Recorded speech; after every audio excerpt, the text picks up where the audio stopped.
Along the coastline of Western Europe lie the remains of one of the largest construction projects of the 20th century. Hitler says, I want to build an Atlantic wall. I want defences all the way up the coast. 40 million tons of concrete designed to stop the D-Day invasion of Nazi Europe. 15,000 bunkers along a coastline stretching 3,000 miles. Built in just 4 years, a vast network of indestructible bunkers, deadly minefields, and impenetrable artillery positions.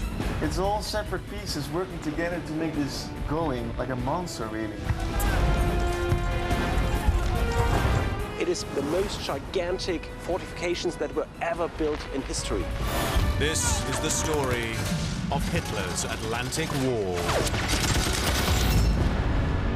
This is Gockel's position. Today it's only a hole in the ground. Back in 1944, it had a machine gun, it was a covered position, and also had 2 switches for a flamethrower.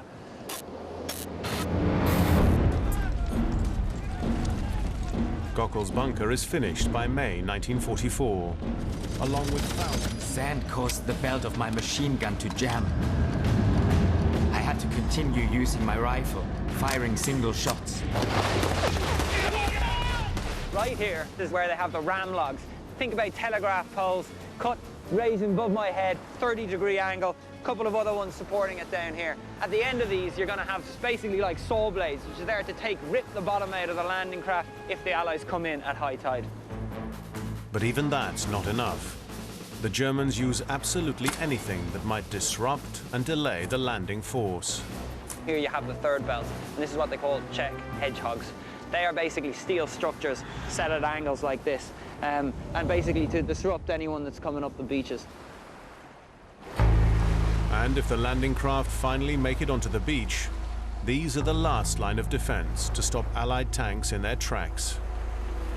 So this is a steel-encrusted concrete tetrahedra, and this is one of the last obstacles on the obstacle plan for defending the beaches. You can imagine if there'd be a whole load of these all across the breach, interlinked at, every 5 meters and 5 meters.